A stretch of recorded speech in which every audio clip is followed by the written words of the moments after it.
Okay, first of all, a disclaimer. I never have and I never will call myself a professional in Polish. I am not a Polish teacher. I don't have a degree in Polish. The only purpose of these videos is for me to be able to teach other people my native language in the easiest way possible. I just really love to share my knowledge of Polish with others in the way that I guess it's the easiest for me, hoping that it's also gonna help others. So if you're a Polish person and you notice any mistakes in this video, please feel free to leave your feedback in the comments to correct me. Alright, this video is kind of a continuation of a series which I started about 2 years ago and I never continued.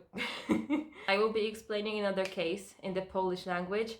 If you don't know what a case is, please head to the video that I will link somewhere around here.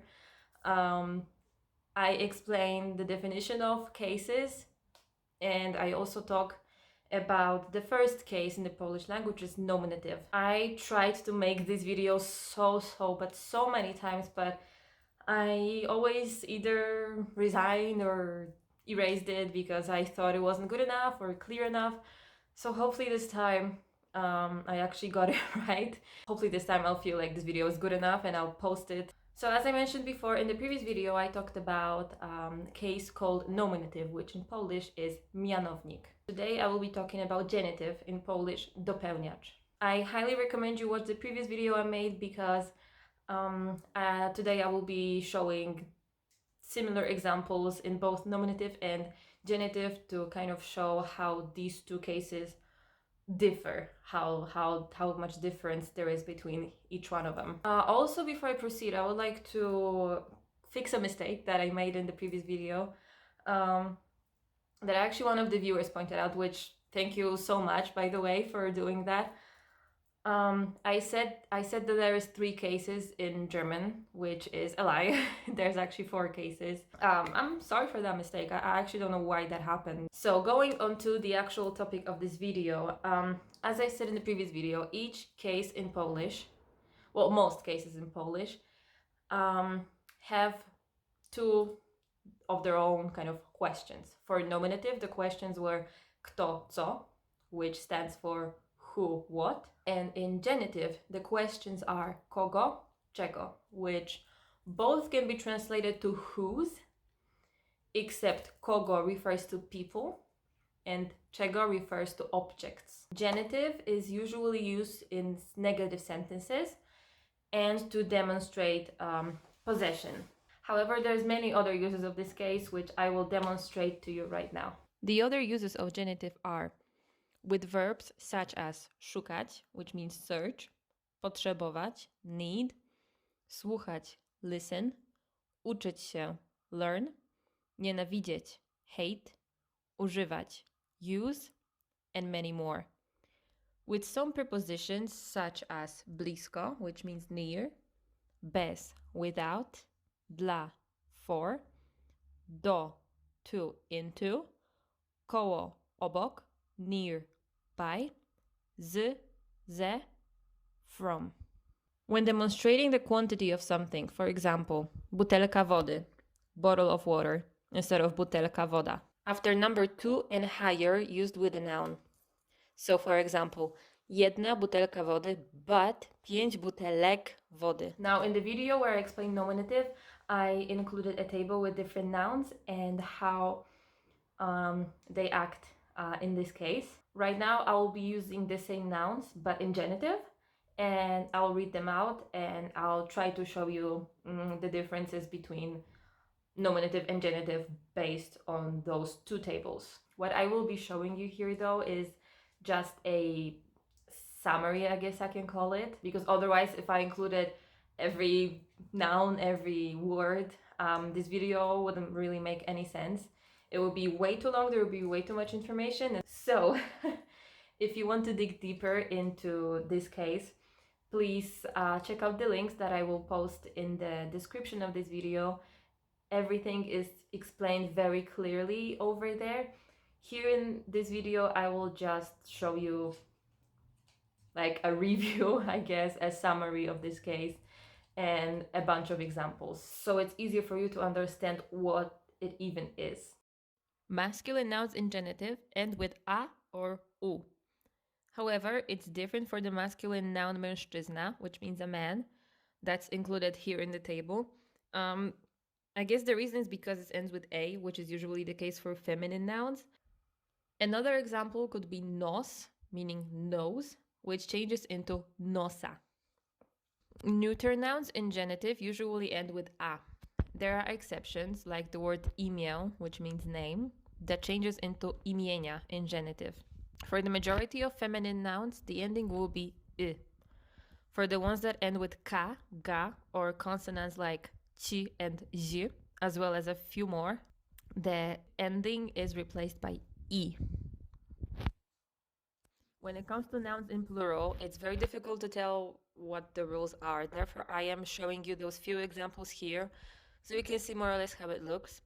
In the description, though, I'll leave a link to the website Mówić po polsku, which explained it very, very well and definitely did a better job at it than I ever would. So definitely go check that link out. About adjectives. In singular, the adjectives of masculine and neuter nouns end with ego. The adjectives of feminine nouns, though, end with a. It becomes a bit more complicated when it comes to adjectives in plural. However, most of them end with ich. Complicated? Yes, sometimes it is even for me. But I will show you a bunch of examples right now to make it all a bit easier for you. So as you can see here, I prepared 10 sentences to demonstrate to you how genitive works. Below the sentences, I added how given noun would act in nominative to show you the difference once again. And also the reason why genitive was used in each sentence. So let's start with the first one. Tutaj nie ma szkoły, which means there is no school here. In nominative case, the noun, which is szkoły, would be szkoła. And the reason why genitive was used here is because it's a negative sentence. So if the sentence was affirmative, it would be tutaj jest szkoła. Therefore, we would use nominative. To jest książka mojego przyjaciela. This is my friend's book. Książka is in nominative here. So we're going to focus on mojego przyjaciela. That's the part we want to talk about. In nominative, mojego przyjaciela would be mój przyjaciel. And the reason of use of genitive in this sentence is determining possession, because we're speaking about the fact that it's a book owned by my friend. Szukam pracy. I am looking for a job. In nominative case, the noun pracy would be praca. The reason of use is the verb szukać. As you can see in this sentence, the verb used with the noun praca determines which case we will be using. So in this case, it will be the case genitive. Potrzebujesz pomocy? Do you need help? In nominative case, the noun pomocy would be pomoc. And the reason of use is the verb potrzebować, which is need. Uczę się języka polskiego od 2 lat. I've been learning the Polish language for 2 years. In nominative case, the noun and adjective would be język polski. And the reason of use of genitive here is the verb uczyć się. Używam mojego telefonu. I'm using my phone. In nominative, mojego telefonu would be mój telefon. And the reason of use is the verb używać. Te kwiaty są dla mojej mamy. These flowers are for my mom. In nominative, mojej mamy would be moja mama.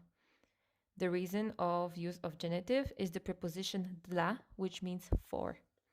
Mieszkam koło uniwersytetu. I live near the university. In nominative, the word uniwersyteto would be uniwersytet.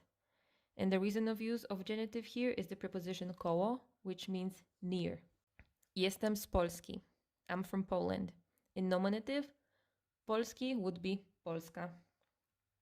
And the reason of use of genitive here is the preposition z, which means from. And the last sentence that I want to show you is jedziemy do domu, which means we're driving home. In nominative, domo would be dom. The reason of use of genitive here is the preposition do, which means to. So here you go. This is a very brief summary of what genitive is.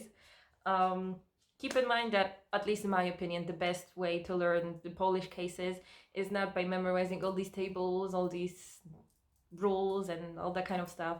In my opinion, the best way to learn them is by simply listening, speaking, and reading Polish to actually put the language into practice. And don't get discouraged if it seems too difficult for you, or if you make mistakes. That's completely fine, because let me tell you, even Poles struggle with cases sometimes. It's completely normal. Trust me, with practice, everything will seem super easy. So I hope you enjoyed this video. I hope it helped you. If you have any more questions, or if you notice some mistakes, let me know in the comments. I would love to read them. And I will see you in the next video. Bye!